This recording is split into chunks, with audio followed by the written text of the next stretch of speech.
here on this platform. My name is Favor, and this is Erudef University Forum. Today we are excited, we are thrilled to be part and parcel of the celebrations of the Environmental Day. The world celebrates Environmental Day every June 5th. And it's a big day for Erudef University Forum, and it's a big day too for you and our community.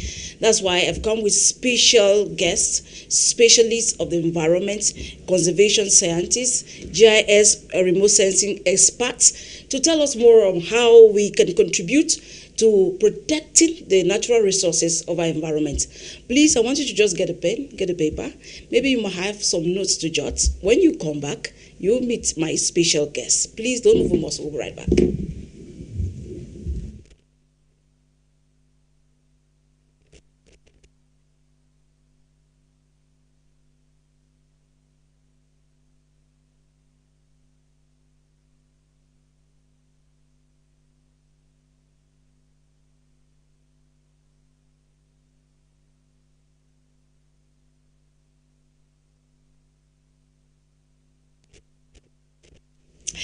Thanks so much for joining us again on today's exciting, wonderful, empowering platform. This is Erudef University Forum. My name is Dukong. Yeah, call me that way. And of course, today on today's platform is going to be so educative. We are looking at the environment basically because every 5th of June, the world celebrates World Environmental Day. And at Erudef University Institute, it is a big day to us because this is an institution whereby we look at every issue that has to do with the environment. I used to say the environment is about you and I, because environment is everything around you, both living and non-living things, from the plant to the soil to animals. Everything around you has to do with the environment. And that's why on today's topic, we want to look at something very exciting. I want to just unleash the topic to you. Today, we want to look at the role of technology in environmental management. We might not look at everything around technology because it's a pretty broad topic. We want to focus more on GIS and remote sensing. But before we go into GIS, we want to talk about some basic importance of the environment, something that will educate you and will change your mentality about the environment. Now, I want to introduce my special guest on today's platform. I want to start with my almost right. He's coming here today for the very first time as a young person with so much insight. Please, I want you to join me meet Mr. Akendia. Mr. Akendia Kemdem. Oh my God, I'm surely going to Kemdem. He is actually the GIS remote sensing expert all the way from Erudef University Institute. Mr. Akendia, we are so excited to have you onto this platform. Thank you very much, Ndoko. Today is your first time to come on TV, or I know you've been having presentations. But on TV, not actually. It's not my first time. All right, okay, but you are so much welcome. Feel free, relax. Thank you very much. Today we are hoping to hear a lot from you. Okay, now we have one of the best, can say mentors, can say environmental experts. We have around Central Africa and even the world. Yeah, because he travels one country to the other to share exactly what he's got inside. Now we are talking about the founder of Erudef University Institute. The CEO of Erudef. Now, sir, we welcome you onto this platform. Mr. Kembi Lewis, you're welcome. Thank you. It's your pleasure. Today, sir, we are looking at something that has to do with your specialty for how many years? Can I say the day your organization was created, is it the same time you came into the business of the environment? 25 years. 25 years, slightly before that. Okay, slightly before that. So you've been with the environmental sector for more than 25 years. Wow. It means that there's so much experience and so much we've got to learn from my wonderful guests of today's episode of the show. Please, the numbers on your screen, you can feel free, send us your reactions, send us your questions, send us your inquiries. And of course, my guests on today's platform are going to answer to all your questions. Now, Mr. Akendia, today's topic is the role of technology in environmental management. But before we go deep into that, we are looking at Environmental Day. And I know the theme, I don't know if you have an idea, the theme of this year is, we're talking about the soil. Yes, talk about degradation. Degradation. And resilience. Yeah.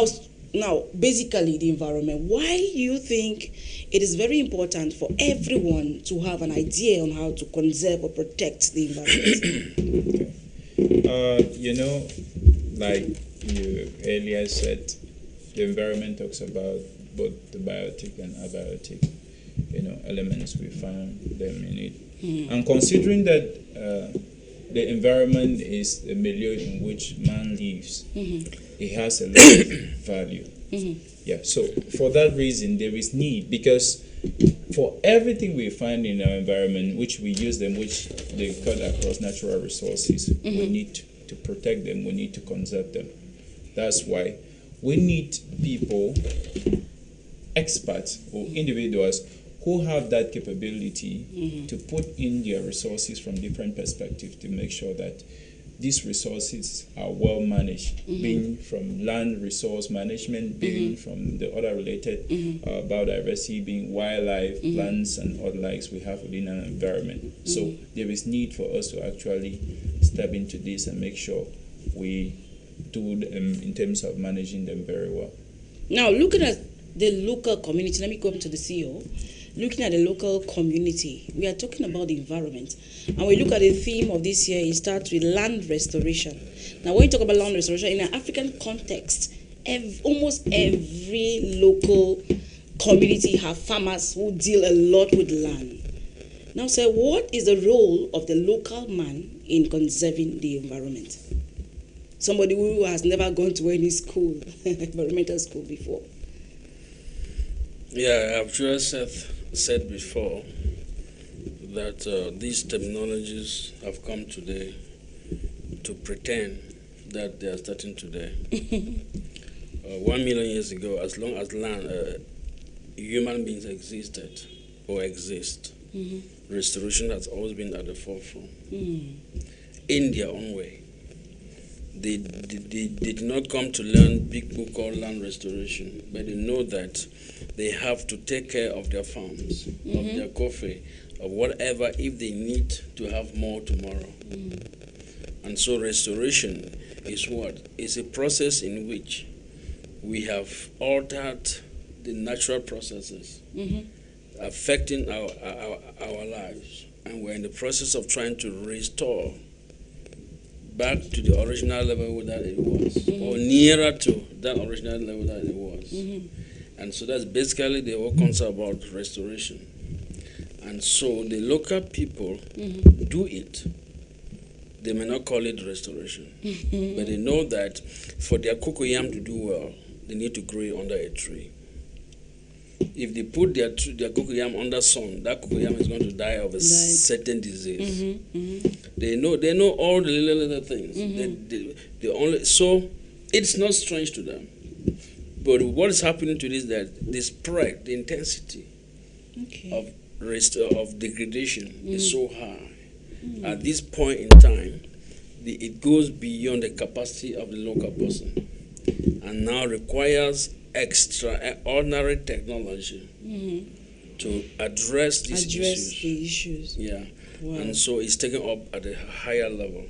But one point I want to say is that local people, even if they degrade the environment, they simply degrade the environment because they want to survive, not because they hate it. They hate the environment. They don't have other sources of survival other than staying put on that piece of land. Very, very useful information there. Now that these local people, we're talking about the local people and the environment, we know our fathers, our forefathers, our parents, maybe they never had the opportunity to go to school to study the environment, but they gave birth to children, grandchildren, and maybe this is a time for them to take the bull by the horn, to grab some very important programs of the environment that can help, come up with strategies that can sustain or protect this environment to always look good. Now, to you are, I believe you're still young, you are of a youthful age. Now, what do you think can be a sort of motivation? What can you motivate young people to enter into the environmental sector? Because the future of tomorrow is them, is you, is I. But now, if they are ignorant about this, who is going to take the bull by the horn? Now, what should be that motivating factor that should make our young people go into the environmental sector?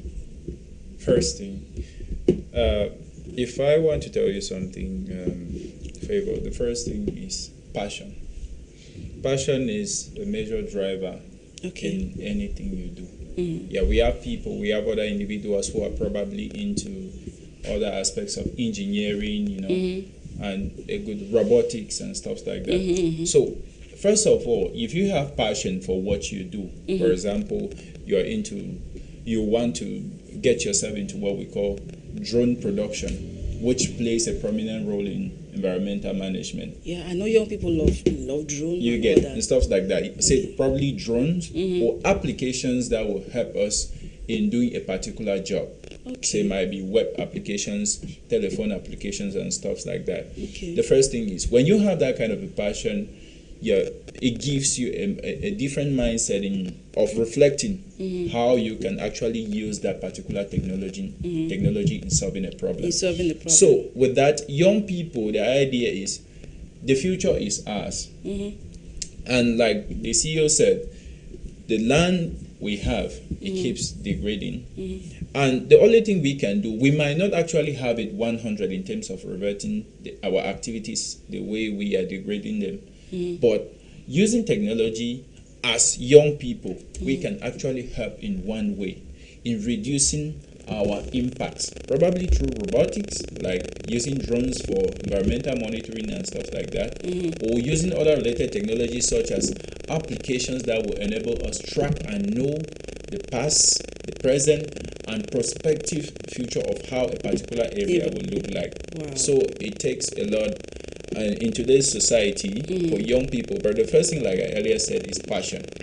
They need to have passion for the environment. I remember the CEO used to tell me a lot of stories as far as his life is concerned, the passion he had before ever jumping into the whole business of environment and conservation, which today he's now an expert in that domain. Yeah. So the first thing is passion. And from my own perspective, that was what pushed me to ever find myself where I am now. Okay. Yes, I have a background in geography, but after completing my bachelor's degree in geography, I had to ask myself a question: what next? What next? So, after completing that, I was a geographer, but I was looking at technology as a prominent tool in solving environmental problems. So, from that perspective, young people who probably are stepping out of school for now, they can actually dive into this whole business. In this whole business. Yeah. Now let me come to Mr. CEO, because you write a lot of projects, and your projects I diversify. Maybe some are for forestry, some are to protect wildlife, the bush, or the forest. Now technology, so like he's talking about young people who could dive into this technology sector. Are there some opportunities for projects like donors who are willing to support projects that has to do with technology globally? The answer is yes. Wow. When you start looking at donors who are interested in funding Africa, Asia, major landscapes across the world, they need to have people sitting in a certain office of technology. Okay. And trying to drive, because what does technology do in terms of restoration? It looks at areas that have been degraded. It looks at areas that are still intact. It looks at the rate of degradation, and it looks at the possible rate of restoration. Wow. All those could be calculated through technology. And by area specific, and then they're able now to design very specific and tailor-made programs. So there's a lot that goes into taking final decisions as to where to plan, how to plan, and when to plan. Now, coming back to your institution, Erudef University Institute, technology programs. Now, how do you integrate your students? I mean, do you already have some students who are already into technological programs and they are very much interested? Yeah, we have a good number of young students who are into GIS and remote sensing. All right. You know, you have to talk about image and sourcing, satellites. And so, yes, I think they are very excited. And I would like to say that technology is not only for environment. Okay. Technology is for everything. GIS and remote sensing is for everything. Everything. In the health sector, So if people are coming to Erudef University to study GIS and Muslim, they should not think they all go to the environment, into the forest. It could be used for health. It could be used for education. It could be used for all aspects of life. So, and I think major countries across the world today have mainstreamed GIS technology and remote sensing into the entire development drive. Wow. Even in elections, politics and elections. Because when they sit there and you punch your vote and it's signaling somewhere, some technology process has gone into it. Wow. So, and they are able to locate that. Kembe Louis voted at that hour, at that point. There is technology, GIS locations that will mainstream into all these complex systems. This complex system. Yes. Now, you are the expert from Erudef University Institute, although this is your boss, but that's your program specifically. Now, I know we might be watching some viewers who've never heard anything about GIS, remote sensing. Now, first of all, let's simplify the term a little. What basically is GIS and remote sensing? So somebody who's never heard about the term before. That's your camera. Okay. GIS, first of all, the word GIS stands for Geographic Information System, right? Yeah. Then there is what we call remote sensing. Now, with GIS, meaning geographic technically talks about location, information talks about probably the data you get into that system, and we have a system. There is a system within which we control all that. Okay. Some years ago, people used to talk of cartography. Yeah, just to make it clear to someone who does not know what it's all about. When you say a cartographer, that's what a lot of people know. You understand? That's what a lot of people know. Even probably those who went to the university some years ago. When you say a map, people know what you're talking about. Everybody knows a map. Good. You know. Now a map. Everybody can relate to the map. So if I can say it using GIS, GIS is that particular system, putting that in a local man's way, in a way a local man can understand.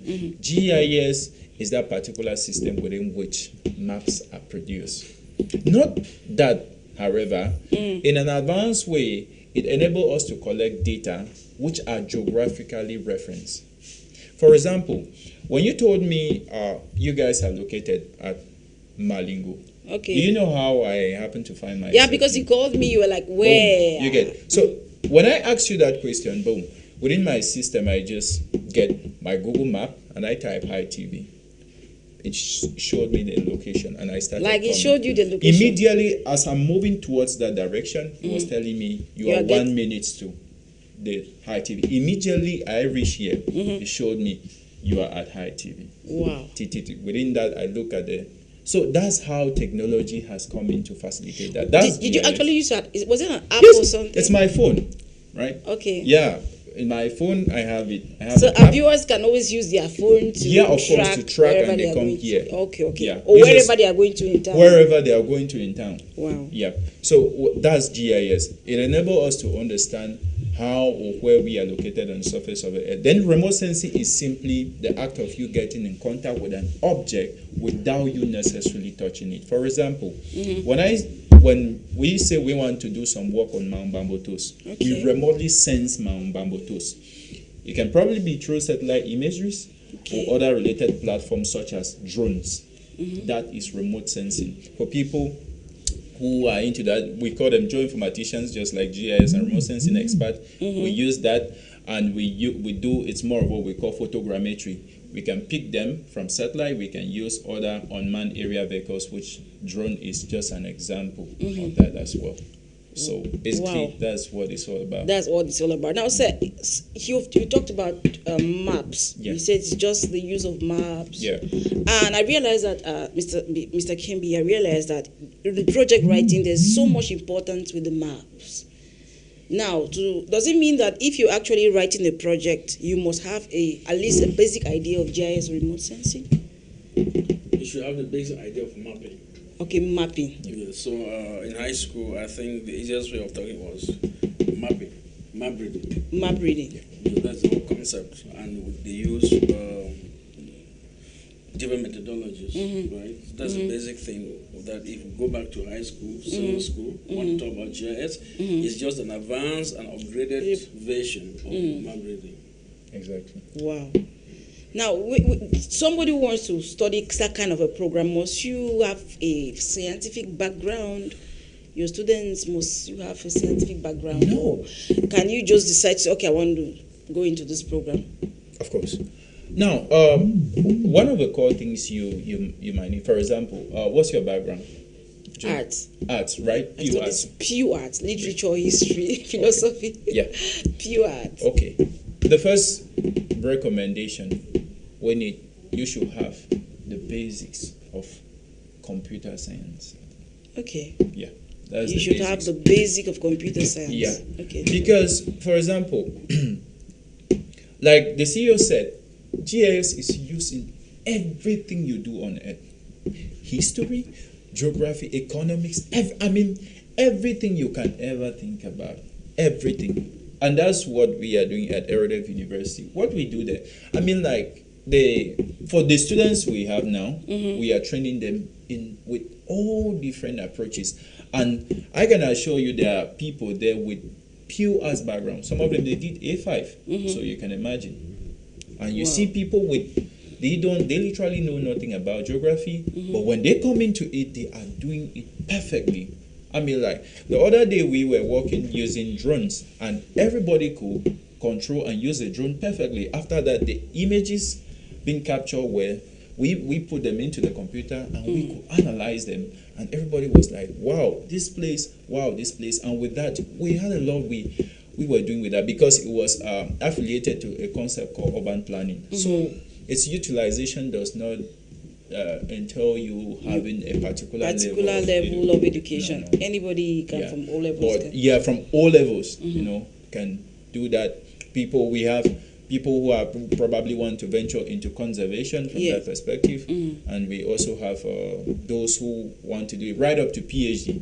Yeah, we affiliate that into almost all our programs. Wow, that makes it easier and makes it so exciting that anybody the basic is you should have a basic knowledge of computer science, and you're good to go. Now I want to come back to the CEO. See our topic. Let's go back to our topic: the role of technology in environmental management.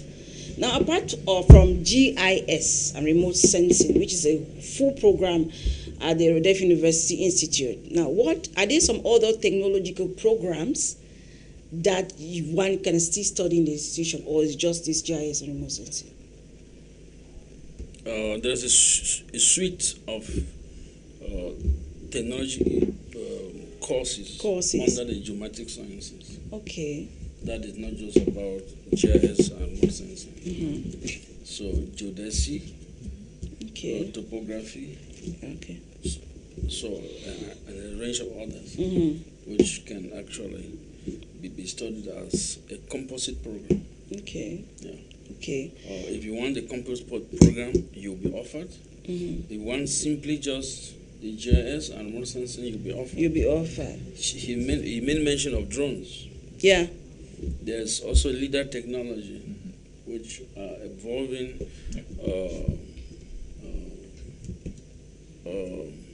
technologies, upgrading from GIS technology. Okay. Wow. I want my guests to catch some breath. When we come back, we get to know more about the programs and other important things that you have to understand about technology and the environment. Please don't go away. We'll be right back.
Okay, welcome back to this second part of the program.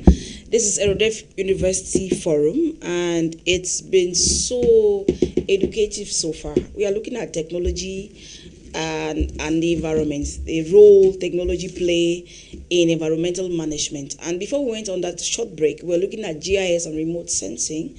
And Mr. Akendia, you were actually giving us basic or a clue on who can enroll into such a program. Yeah. Now let's look at the practical part of this GIS and remote sensing and Erudef University Institute. Mm-hmm. Now, can you share with us some of the practical experience that students who study this particular program engage in?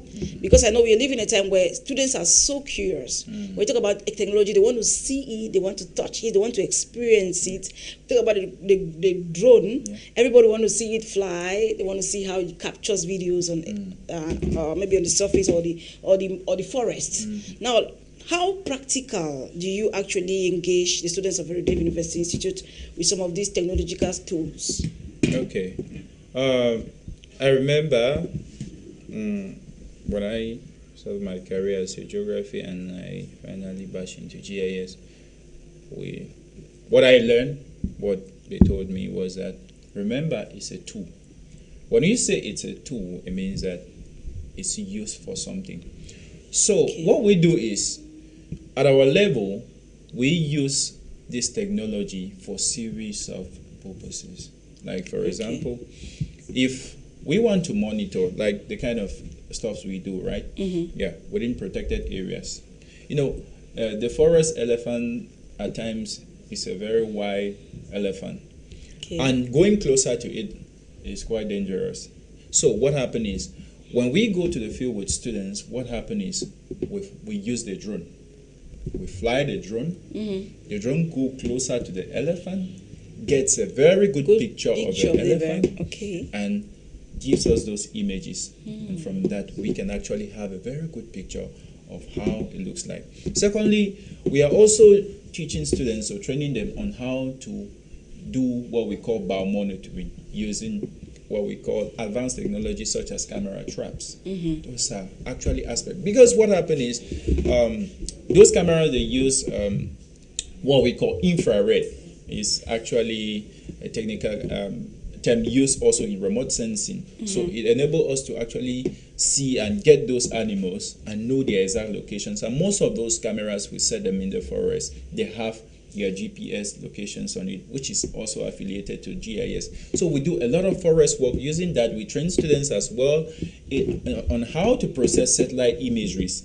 Wow. So we can, like the CEO said, we can monitor the forest, like what happened in the 90s, the current situation, and we can do a lot of modeling. Is this something like what we see on National Geographic? Exactly. Oh.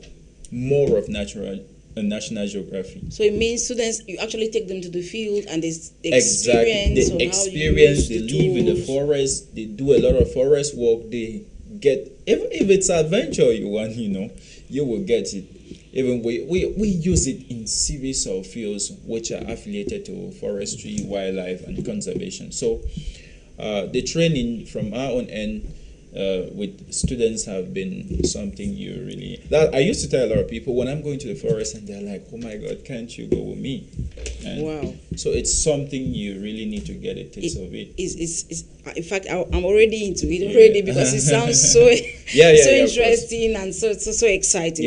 Now I want to ask Mr. CEO, do you have any recent research project that actually at Erudef or in Erudef University Institute that involves GIS and remote sensing? All of our projects are engaging GIS and remote sensing. Okay. So GIS is a tool to enhance and increase the visibility of any other project that you are running. Wow. So if you imagine that you want to identify and locate the distances of schools in Boya subdivision in respect to where the students are coming from. You can create buffers and then ensure actually that the distance each student walks to get to the school. and the age of the student. Is it good for this student at the age of 8 to travel for 2 kilometers to get to the classroom? We can generate that kind of data. So I see it becomes very visible in the eyes of policymakers, in the eyes of donors, in the eyes of whoever want to provide advocacy or support, because it creates two scenarios. One, advocacy. If you want to change something, you collect the GPS coordinates, and then you feed into the software. You cannot generate to show the distance that children move from house to school. And then you can show that by UNESCO standards, children of this age are supposed to walk with this distance.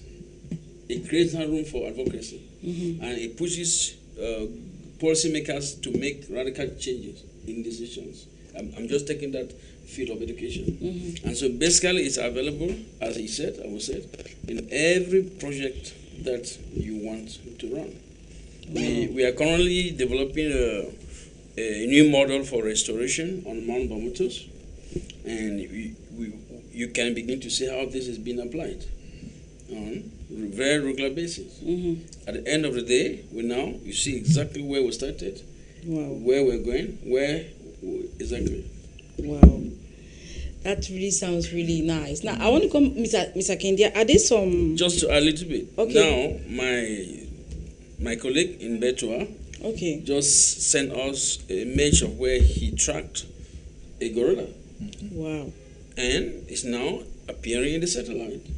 So, donors seated out there in... So what did he use to track? Is it the camera trap? The camera trap. Okay, just camera trap. Yeah, the camera trap gets the coordinates. Okay. And then you can now send to the donor who sits somewhere there in Switzerland and says, we have located this animal in this spot, in the forest. Yeah. Now you have it's a lot of precision. It's a lot of precision. Wow. Now that gives him, can I say, visibility, support, trust, confidence. Everything. You see, this environmental sector is so exciting, and it's kind of a global thing that can just catapult you into different countries of the world, because we are looking at, I don't know what CEO that was talking about it on the last meeting we had. He said such projects can bring in tourists into a particular vicinity or community just because of our environment. That's why we look at now we're actually looking at maybe a project at the Lebialem, and we're looking at the creating a wildlife sanctuary. And he was like, okay, this kind of places can bring in tourists. So that's why we need people like you and I to get involved in such sectors, so that we can get people out of Cameroon, get to know the resources that we have. Just like what he said somebody trapped of course gorilla, and today it's easy. The reason is we use satellite imagery, like we said, technology, right? It's coming and it's playing that role. And if you are this is technology now. No, something great. Of course. This is technology. That's why if you are into the environmental world, that's why I tell a lot of students who probably they are doing environmental sciences, and at times I'm like, if you are doing environmental sciences and you lack the technological skills to actually apply, then you are missing it. That's the truth and nothing but the truth. If you are doing environmental sciences, you lack the skills. I will tell you, when I completed my university and I happened to go to Erudef, where now with the CEO, that was when I had to build up my skills in terms of GIS. You see, a lot of projects like what he said, we are capable of seeing what is happening where at a very high accuracy. You are planting trees at a point in time, you can monitor and see that particular area recovering. In terms of, we talk of land degradation in context of the World Environment Day. You see that particular area regaining its vegetation and stuff like that. So you see the strength of GIS, the strength of technology in environmental management cannot be less emphasized. Wow, it cannot really be less emphasized. Viewers, the numbers on your screens, just keep your reactions coming. Some people wrote to us on Facebook. I think the program is also streamed live on Facebook. You can go straight away to High TV Facebook page, and you're going to be watching the program live. We see Brandon. Brandon says, "I'm watching live." Brandon, thank you so much for watching. I already read your comments, and maybe there are some other comments that I'm going to go live to read it. Brandon, thank you for watching, and please, while you watch, help us to share so that others can get this wonderful educative talk that we are actually enjoying on today's platform. We are talking about the role of technology in environmental management, and of course, you can have everything that you need that has to do with environment and technology with the Erudef University Institute. And I have wonderful guests here. Please send keep your reactions coming, and any questions, any inquiries, of course, we're going to get to you. Now, let me come back to Mr. Louis Kembi, the founder of Erudef University Institute. Now, we understand that your institution is purely environmental. And this is a season where we are celebrating World Environmental Day, 5th of June. What are your plans? Like, how are you advocating for this day? How is your institution? What are the things your institution is putting in place to make sure this day is memorable? Yeah, the first thing I'd like to make so people understand that Erudef has been advocating for environmental change for the last 25 years. Wow. So it's not today or tomorrow. On World Environment Day that we want to say. That was put all the energy. And by creating the Erudef Biodiversity University, is a clear example of advocacy. Please join us. Together, we want to build a stronger and sustainable Mother Earth. Without a stronger and sustainable Mother Earth, we will not be helping our future progeny. We need to conserve today in order to make sure that our children of tomorrow, have the same level of benefits that we are having today. And so the World Environment Day is just one of those days that the United Nations has put together to remind us across the globe that we have an obligation, we have a task to do it ahead of us. What are we doing? So we have launched, I guess it was a limited call for a documentary award to focus on degradation landscapes in Cameroon and maybe elsewhere. All right. And so this award will be selected. The award winners will be selected tomorrow, and definitely on the 5th of June, the award winners will be announced. Will be on the 5th of June. We'll also be running a round table. Again, focus on conservation technology. Wow. How can we effectively sustain restoration in the face of pressures, the human pressures that we are seeing every day? Pressure from the political standpoint, the greatest causes of environmental degradation is coming from the politics. That's true. If you look across Central Africa, across Lake Chad Basin, across Asia, across everything is being stemming from bad governance. How are we going to solve problems of bad governance? How are we going to solve problems of bad politics, bad government? That's not our realm of interest, but definitely we think the World Environment Day is also going to make us start reflecting on the new course which we want to launch at the Institute this academic year called the Earth Law. This is different from environmental law. Okay. The Earth Law studies the integrity of everything on Earth. So this environmental law is a subcomponent. If we don't understand what the Earth Law is, we cannot fight. The World Environment Day is there to sensitize and tell the world, please, we need to do something. But to do this something, we need the law component attached to it. To do it perfectly well, we need the technology. To increase visibility, we have heard that visibility is the core. If we don't see, we don't believe. We have seen in the Bible, Jesus Christ came back to life and met his disciples, and Thomas said, no, until I see before I believe. and which is true in much of what we do today. Mm-hmm. So through GIS, LIDAR technologies, and all other forms of technology that are used in respect to the environment, it increases the visibility and increases the degree to which people tend to say, yes, what we are saying is correct. It's correct. And that is the power that we want to drive. And we want many more people to come tomorrow on the 5th and see this technology. Where? At the campus? Yes, on the campus. All right. And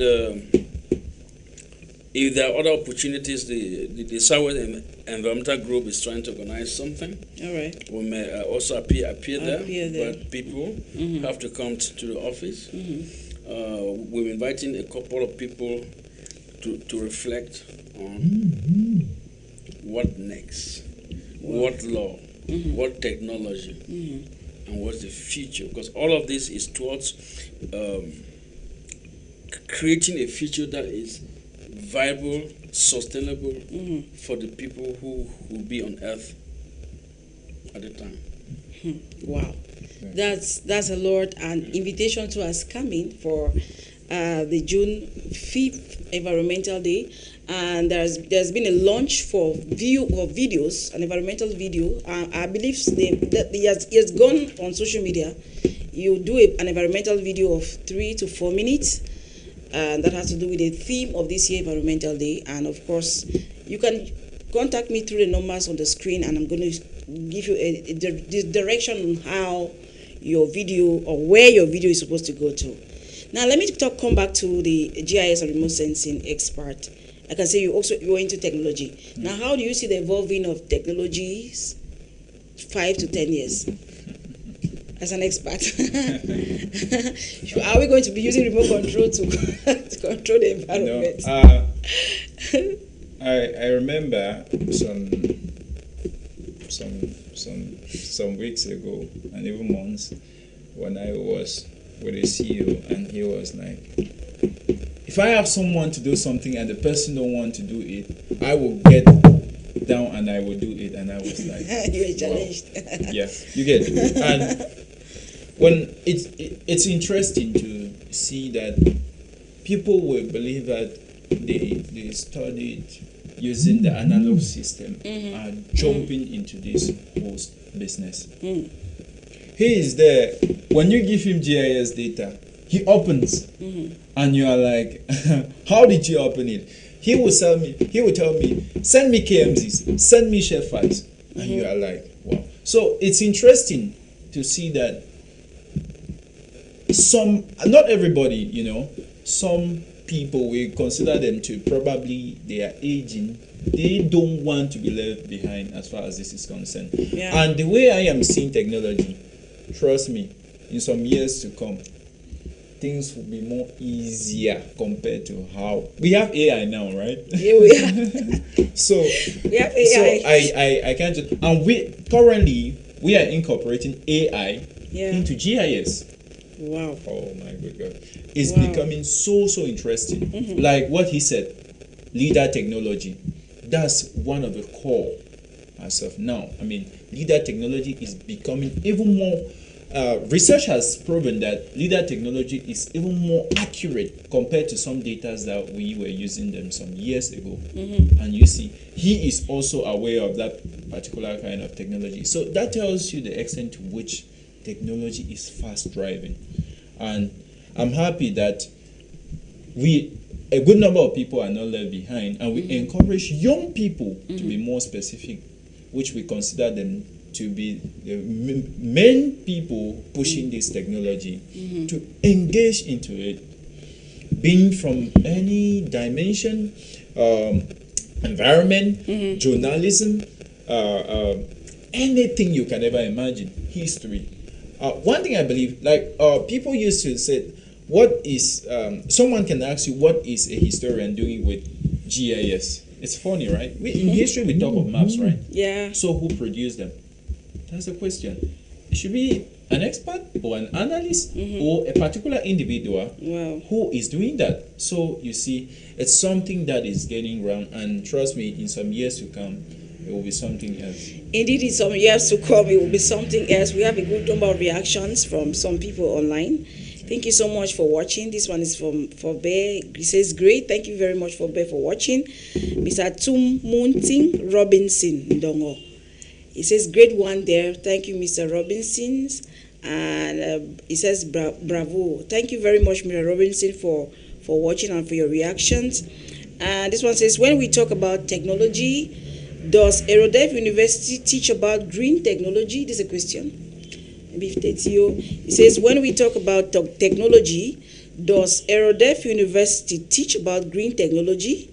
The world is suffering from natural disaster, left, right, and center, due to the advent of new technology. Is Erudef University bringing solutions?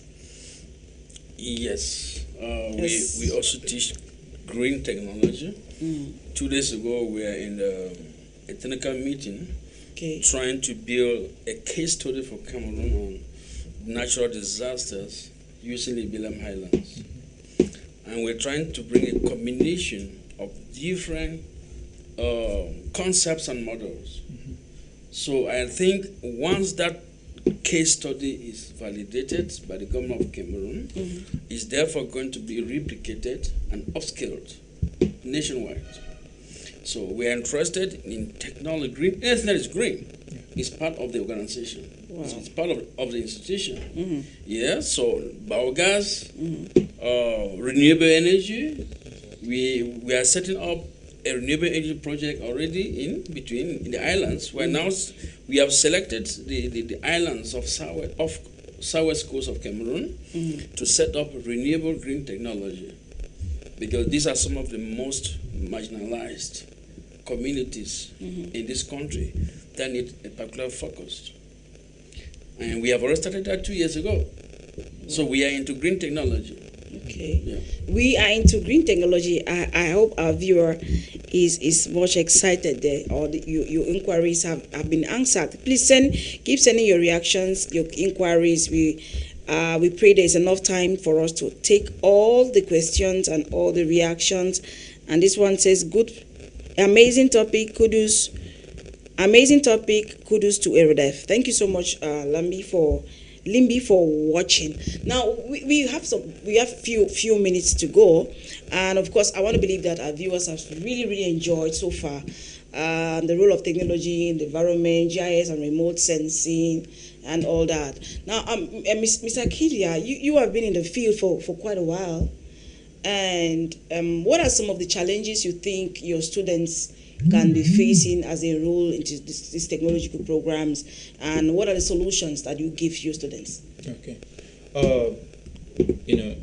One challenge, or some of the challenges we face at times, is that the gap we have in terms of basic computer skills.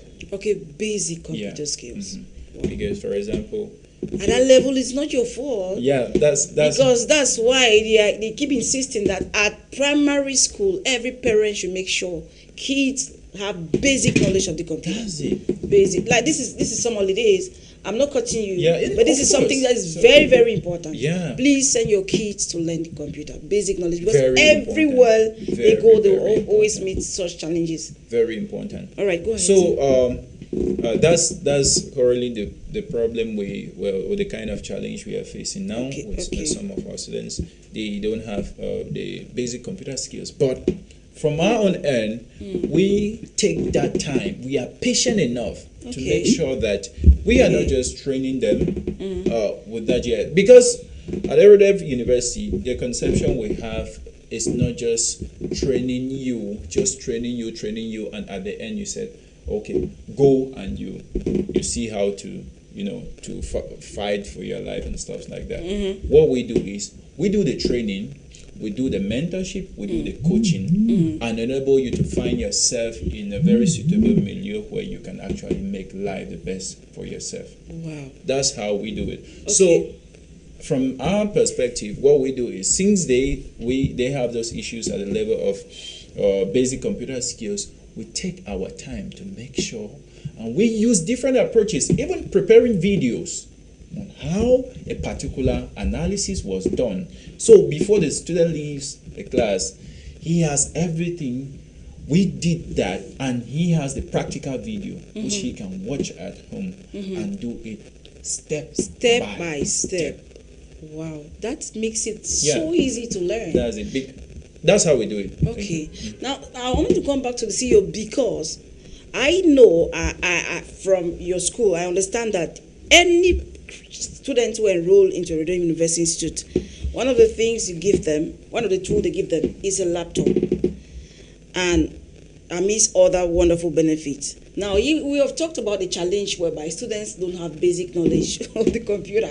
Now, when you give a student a laptop who doesn't have knowledge about maybe on how to use computer or basic knowledge about the computer, how do you help the students overcome such challenges in your institution? Yeah, we have one of our units called the Center for Applied Basic Sciences. Okay. In the Center for Applied Basic Sciences, we trained students in all what it takes in order to manage technology. Okay. So it means into computers, into AIs, artificial intelligence, into data science, into what it takes to become a technology savvy person. So that's how we are approaching this. Okay. As you have said, rightly said, we don't want you to graduate and said, I cannot do this because I didn't have this. We have, right from onset, trying to build what we call the complete, integrated, and sustainable individual model. Wow. You graduate fully equipped to start your life. With what it takes: financial, technical, connections. See, people have said across the world, in Cameroon especially, that you need a godfather. Of course. But that's a reality. But I have demonstrated. I am just one of those examples that I have never had a godfather. Because I'm coming from a very poor family. I don't think my father even had up to 50,000 francs worth of income a year. And I think I'm happy to where we are. Because we did not grow through godfathers. Yeah. I grew, and many of us have grown through our intelligence, through our networking, through our results. Bring your results, networking, and you have the rest. Okay. You can even be the first in class, even at the master's or L level. But if you don't have the right networking, you will be the last in the society. Wow. Yeah, you'll be in the last in the society. That's right. So the university, our Erudef University, is creating this niche for every graduate. Right inside, we start to build and show you where you have to go. If you need skills to be a good manager, we're giving you those skills. If you need skills to write projects and bring in money, we're giving you the skills. We're not just training you to be a technology savvy person and ends there. If you are a technology savvy person and ends there, you are not different from any other person. Yeah.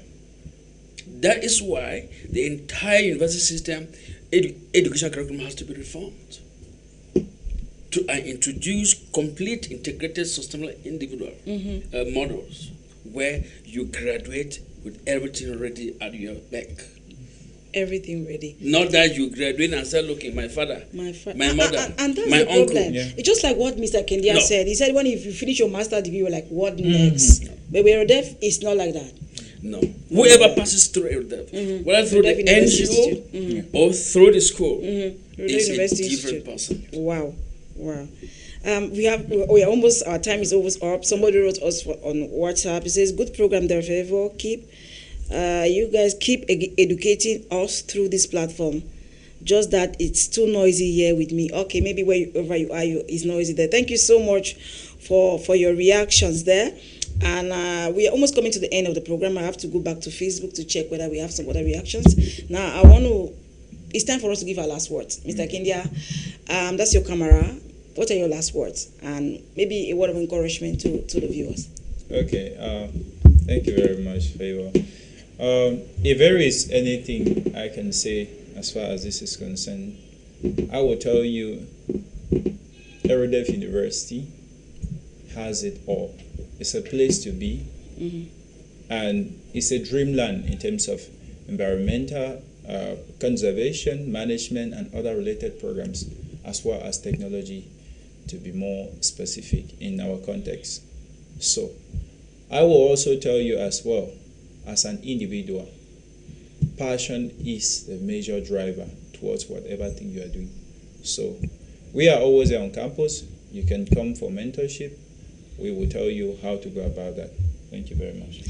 Thank you very much, Mr. Akindia. And it's always so open, especially when we always have programs. Can I call it seminars, where we organize and invite our students to come. So when you come, you always meet him there and ask him all the questions. He's willing and ready to answer you and give you all the answers to your inquiries. Now, let me go now to the CEO. CEO, your last words before we read our announcement for the day. Are we close? Yeah, I think the parents always ask, after training, what's next? Where's the job? so all our programs that we decided to run at the Erudef University are all self-employed. Wow. And if you don't want to become self-employed, there are a lot of jobs in environmental technology. A lot of jobs in environmental. The other day I was in a meeting on Saturday, and I met the professor of Agendia, and he says, look, we need people like this, because he's here to help us teach other students. He teaches at a micro level. So we need to use him. I hope you are not taking him away anytime soon. And so I want to say is that people should take note that there's a lot of opportunities. A lot of self-employment for other employment on other big jobs, big organizations across Africa, across the world. There are a lot of connectivity. And it's only through the Erudef University that you get a lot of connectivity. You can have a couple of well-intended professors in public universities that are able to help the students. But those are very few. Wow. And I think here, our job is to create the next generation of successful, capable leaders and scientists who are now willing to stop the extinction of species. We are here because the environment is at risk. We are here because the species are at risk, and we are here because the human beings that depend on this are all at risk. And the job of Erudef University is to provide the solutions to this. And we need you. Of course, we need you that you're watching us. If you don't want to go, even if you feel that you're old to go back to school, maybe you have children, we all have a role to play to see that we conserve the environment. Now, we've come almost to the end of the show, but we have an announcement here from the director of Erudef University Institute.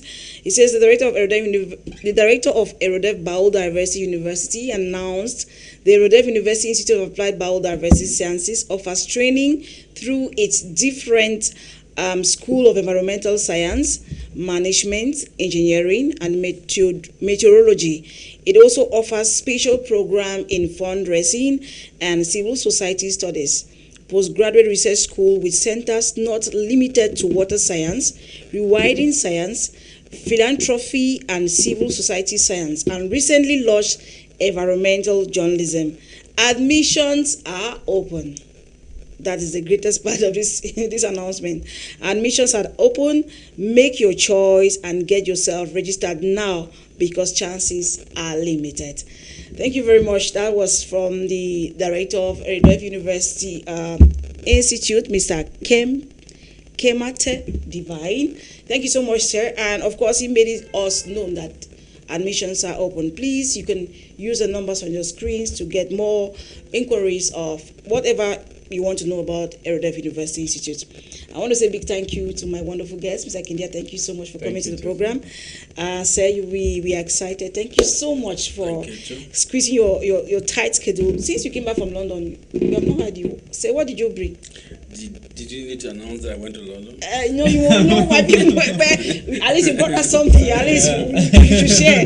All right, that's by the way. You're welcome, sir. I want to say a big thank you to Madam Claudie, who was behind the camera. She made us make sure we're looking beautiful. Thank you so much. And not forgetting the editor-in-chief, Madam Alice. Thank you to the staff of High TV for making this platform visible and likable to our viewers. My name is Nduko. Please, the rebroadcast of this show will come up today, 9:30 p.m. today evening. Stay glued to all programs on High TV. God bless you and have a wonderful and exciting week. Shalom.